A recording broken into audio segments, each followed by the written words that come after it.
All right, what is popping? So I have started my body, I should say I had, not have. I am in prep mode again. This is kind of like week 2, but here's the weird part. I actually really started bodybuilding prep in, I should remember, August sounds right. August, September, October. So I was gonna compete originally in November, but then we have conflicts going on. We have weddings. We have, not our wedding, other friends' weddings. We have weddings. We have Thanksgiving, like a bunch of stuff that's happening right around that time. And I wanted to compete before Thanksgiving and like Christmas and the holidays and stuff, just because nobody wants to be restricted around the holidays. But I like the idea of pushing it out until January, because that actually gives me more time so that I don't have to be rushed, because I felt a little bit rushed. And I was making great progress, but I was also getting a little burnt out. So I kind of needed a little bit break. So I worked with my coach, and he and I came up with a plan, and he decided to put me back into maintenance calories for like 2-3 weeks. And my body adapted. But that's the other side of the coin. So that's what I wanted to talk about. I was wishful thinking. I was around 1,500 calories, and I was walking 15,000 steps a day, and I was looking leaner, and it definitely helps. And I think I got down to like 133 after 3 weeks in maintenance calories, which for me, I'm 5'5"-ish. I've been in the gym for 10 years. I have a lot of decent muscle mass and maturity, but for me, maintenance calories was around 2,100, 2,200, and I was limiting my cardio. My body just loved the extra calories. So I got back to like 138, 139, which is, in my opinion, a significant difference. It's like 5-6 pound difference. So, I mean, I felt great, but I was like, wow, I visibly have lost a little bit of my abs definition, my legs. So I realized I do hold more fat, body fat, in my quads, in my glutes, and in my lower abdomen, which is a lot of women, I don't want to even say struggle, I would say anatomically hold more body fat there. There's a myriad of reasons. It's usually for hormonal protection and because we are wired to be able to reproduce, right? So I don't love that I hold more body fat in my lower stomach, but that's just natural. That's just where I am. And luckily my hormones are great. Everything else is great. So physically, I feel fine. But every month since I started my prep for bodybuilding, every month, the only week that I struggle with the diet or even having enough desire, I mean, I always want to go to the gym, but feeling super connected, like super motivated, is the week before my period. And that, again, I want to bring awareness to women in strength and bodybuilding and powerlifting, because we are doing something that's really physically pushing our body and we're taxing our body. So this week I tried a really different approach. I dropped the weight on the days that everything just felt heavier, because when you're about to get your period, you're in luteal phase and you're losing progesterone and estrogen, and you just kind of feel grouchier and I don't want to do anything, and it's normal. It sucks, but it's normal. And I do take supplements. I do take Vitex, and I always have like my multivitamin and fish oil and a bunch of other hormonal supports. But my advice, and this is kind of what I did with powerlifting, but I think I pushed myself a little too far in powerlifting, like the week before my period. I would just be like, oh, it's fine. And the weight felt heavier. And you're more prone to injury if you're pushing past a level of not just comfort, but literally like the most resistance. Like if you keep pushing too far your body, you're more likely to get injured or have serious fatigue, because your peripheral nervous system works with your central nervous system. So if your central nervous system's fatigued, it's going to show up with your peripheral nervous system. So your sleep, you might be agitated going to sleep. Your digestion might be off. You might not be regular, or you might have other stomach issues. Sorry for the noise, by the way. I am out walking and I have my headphones, but they're the wire ones, and for some reason the speaker's not working. So when your peripheral nervous system doesn't work very well, you feel more like agitated, and you might have other issues. Your immune system might be down, so you might be more prone to being sick and or fatigued. And the problem with that is you can't train, you can't recover when your immune system and when your body is fighting you. So you really do have to manage stress. And everybody thinks that stress is like the outside world, but I'm talking about your brain stress, bro. So that's where I am right now. It is the week before my cycle, and before your period, you feel stressed. However, I do take another supplement called Relax and Restore, which is through Vitamin Shop, and I swear by this supplement.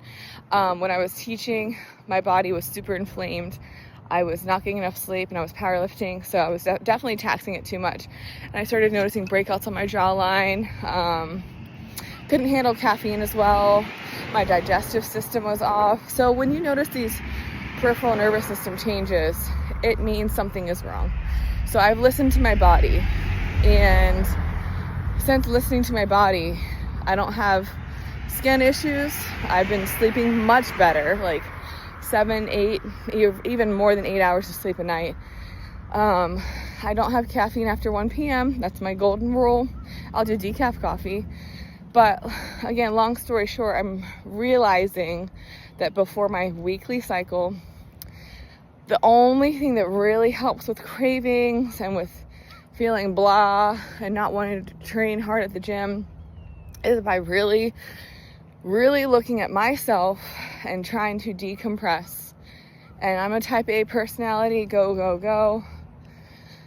But the problem with that is when you don't give yourself some downtime, you feel physically and mentally exhausted. So today is my day. I know I'm out walking, but I actually enjoy getting fasted cardio done. Fasted cardio is ironically helping me de-stress because I'm out in nature. I feel amazing. I don't have hunger. Like, the hunger's gone. So it's like I don't have food noise, which is really nice, to be honest. There's a lot of cars out, so I wanted to restart that. So I haven't, and the only reason, by the way, that I haven't been doing fasted cardio as much is because of my work schedule. In the morning, I typically work at 8 a.m. So I would have to do fasted cardio at 7 a.m. and the sun's not up. And for me, I don't love walking around in the dark. I could do cardio at home. I have a walking pad, which is like just a treadmill that just stays flat. There's no incline to it. And I use the crap out of my walking pad in graduate school, and it works great. So I've been doing that during the day throughout my work, and even after, sometimes when I get home from the gym. I also do some cardio at the gym. I'll usually do like 10 minutes warm up, just low intensity, like 2.5 on the treadmill, and then I'll do like 15-20 minutes at the end of my workout, either stair climber or the treadmill. I like the elliptical, but usually I like to get stuff done and multitask while I'm doing my cardio. So I do social media stuff or other stuff. So I like to do just the like something stationary, more stationary.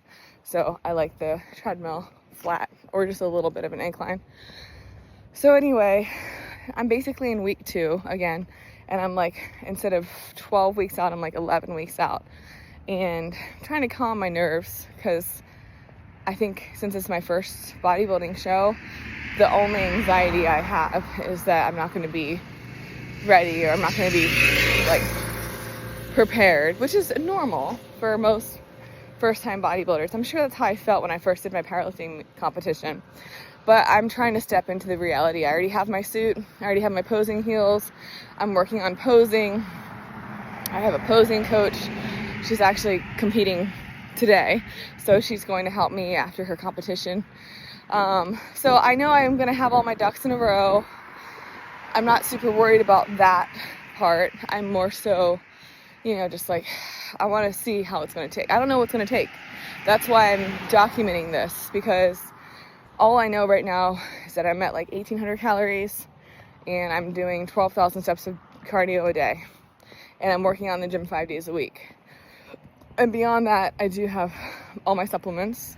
I take creatine, glutamine. I sprinkle in some protein powders, collagen. It helps me in my coffee, get some more protein and also flavor, because I'm not doing coffee creamer. It's too calorically dense. I might add a little skim milk, which is fat-free milk, and that's a hack there. If you put like a little bit of protein powder or collagen and skim milk and like pumpkin spice or cinnamon, that really helps the flavor of your coffee if you are trying to avoid coffee creamers, because they also usually have a lot of like added, not preservatives, but like emulsifiers like gums and carrageenan, and I don't know if you pronounce that carrageenan or carrageenan, but like some stuff in excess is not great for your digestive system. So I'm just doing Fairlife skim milk as a little additive, because I don't really love black coffee. I'll do black cold brew with like a stevia, but I really don't love that either. I prefer to have just a little splash of skim milk. But mentally, I'm okay. I'm just gonna be honest though, the cravings before your period suck. And when you're doing bodybuilding prep, it's hard because you can't just have some extra calories, have, a piece of chocolate. You have to be so strategic. So the only thing that I'm really craving is chocolate, really, like dark chocolate, because I love chocolate, but it's very high in fat. I'm trying to find the 95% chocolate. It's so hard to find. I don't want to do 100. 100 is just like, what's the point? But I can do 90 or 95%. I'm pretty hardcore. What I've been doing though is just a little bit of cocoa powder, unsweetened cacao, however you want to pronounce that, and like Greek yogurt, and just mixing it together, making like a chocolate pudding. I do track the Greek yogurt because it's a really good source of protein. But other than that, like, you're just gonna have to get with the program. Unfortunately, you gotta be strategically hardcore. If you're not hardcore, you can't live hardcore, And I saw someone, I think it was my posing coach, Victoria, she posted, if you want to be a ball-in, you got to be all in. And I was like, why does that make sense? You got to be all in. When you try to take shortcuts, by the way, in either bodybuilding or powerlifting, it translates badly, just so you know, especially with bodybuilding. Powerlifting, sort of you can get away with it because meet day is going to go however meet day goes. Even if you had perfect sleep, hydration, you peaked perfectly before a powerlifting competition, your muscles aren't fatigued, you're hydrated. Even if everything goes well, shit still happens at powerlifting meets. I've seen people bomb out because people misloaded plates. I've seen people forget to do their exact warm-up attempts, right? So I've seen judges mess up the scorecards, which has happened to me. So bodybuilding is like, if you're not pretty perfect all the time, you're gonna see it. It's just gonna show in your body. And last week, I definitely was more inflamed, but beyond my, physical stress, because I'm really trying to stretch, do like yoga twice a week. I'm also being more attuned with my work, because everybody gets stressed from work, right? Sorry, was talking to a lovely neighbor. But anywho, as I was saying, right now I'm really like 11 weeks out. So since pushing my show, my body got really used to the extra calories. And so now I'm having to basically tell myself, body, you got to do this. And it'll adjust. It'll be fine again, I know, in a couple weeks. But it's funny going back into being in a caloric deficit after only like 2 or 3 weeks of not being in a caloric deficit. your body does want you to stay in maintenance calories or above. It definitely does. But yeah, the other thing is that I was kind of touching on is managing my work stress. I'm not stressed because of work. My job is pretty easy, but I still have to work. I still have to work really hard. I still have to get stuff done, and that can become stressful. So right now I'm trying to be more mindful. This term right now, because I'm also an academic advisor, I do work academic advising full Monday through Friday, but I'm also an adjunct instructor on the side. I don't have to teach adjunct instructing, but it pays decently well, so I decided to do it again this term. And it's fine, but I'm definitely not teaching next term because it's an extra like 5 to 10 hours of work a week on my other work week. So it's like, I'm working 50 hours a week, which is not horrible. Like I'm used to working a lot, because when you're a teacher, you work past when you need to get stuff done, lesson planning, grading, all that jazz. But long story short, managing my work stress. So I only do an hour at a time of grading for my instructing job, adjunct instructing, so I don't get burnt out, and then I feel like I'm getting stuff done. And if I have more to finish, because there's always more to grade, then I'll do it later or tomorrow. I'm getting all my grades in for this term to be done by tomorrow, which is Sunday, but then I might have to do a little bit on Monday or Tuesday because some students turn stuff in right until the deadline. Don't be that student, all right? I've been that student, so I really shouldn't complain. I feel like a hypocrite. But if you can, don't be that student, because your instructor is actually waiting on you to submit stuff so that they can grade it. And for me, I'm waiting on like 10 students right now, so I can't grade it. But that's not really stress. It's just the reality of my job, and that's okay. But when you kind of let the reality of your job bleed into your life too much, it just makes you feel burnt out. So again, what I recommend is doing a little bit at a time if you can. If bodybuilding, like the diet is stressing you out, or having to go to the gym is stressing you out, just remember your why you started. Make a commitment, get through it. You can push through. Also find some time for you to take a day off. Or if that's not feasible because you have, kids, a house, a dog, family, life stuff, other work commitments, try to find at least an hour a day to just take care of yourself, whether that's taking a bath, going on a walk, yoga, watching your favorite show. Don't feel guilty for needing time off from everything. I have to tell myself that a lot, and I've even been told that by a psychiatrist. You need to take some time to relax. That's it.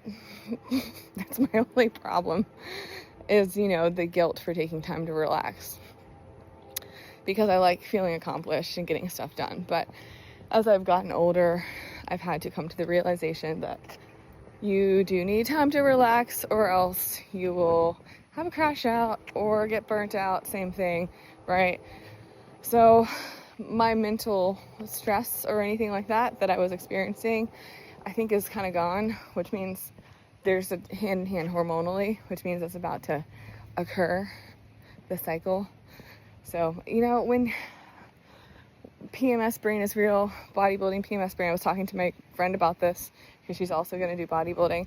She's like, it's so real. Like the cravings, the calories, like the not remembering stuff, the making silly mistakes, accidentally putting, your cereal in something that you're not supposed to, or adding coffee to your cereal instead of milk. Like those are what our brain chemistry experiences every month when we get our period. So it's not great, but it's the reality of it. And when you're a natural competing bodybuilder too, you don't really have the ability to turn off your hormones. They happen. And I'm a natural competitor. I'm not taking any PEDs ever. I don't want to deal with that. The side effects are too wild for my liking. But I will say my coach listens to me and definitely cares about how I feel. So the good news is I know I'm supported, because really at the end of the day, you just want to make sure that your hormones can bounce back, that you feel rejuvenated. So that's where I am 11 weeks out, feeling okay. I would say last week I was like a 10 out of 10 or a 9 out of 10. This week I'm more like a 7.5 out of 10, just because my energy is down a little bit. But I'm getting back to my morning fasted cardio. I'm either gonna have to do it at home or in the dark because it does make a difference in my productivity. I feel more energized. I feel less guilty for needing to get more steps in because I'm getting them out of the way first thing. So if you really struggle with your activity level throughout the day, just do 15-20 minutes morning fasted cardio. And the good news is it helps your brain, helps your digestion, helps your stress. I like to usually put on my favorite podcast or listen to Arnold's podcast, which is also one of my favorite podcasts, but his podcasts are a little shorter. They're usually like less than 10 minutes. So I'll listen to his and might add another podcast in there. But, you know, mentally though, it's going all right. Just the cravings. The only thing that really helps the cravings is drinking a lot of water, chewing some gum, having a sugar-free, like little something, like a sugar-free Werther's Original Caramel. It's like 1 gram of carb. Other than that, you're gonna have cravings, especially when you're first starting again, because your body is like, hey man, why are you taking away my food? But those tricks work. And then also manage your sleep and your stress. And the last thing that I will say too is Redcon 1 has a stimulant fat burning pre-workout. I wouldn't take a whole scoop because then you'll feel cracked out. It's a lot of caffeine. It's like 300 milligrams of caffeine. So I would do half a scoop. It's 150 milligrams of caffeine. It's called Double Tap. Oh, that helps a lot. Helps your mind muscle connection, helps your clarity, helps your mental focus, and it helps my cravings. It curbs my cravings. So that helps to fat burner. So you burn more calories, but it does have caffeine in it. So I wouldn't take that after like 12 p.m. because you'll be feeling it for like 6-7 hours in a good way. But then you probably can't turn your brain off to go to bed. So thank you for coming along with me. And I will see you in my bodybuilding chit chat next week.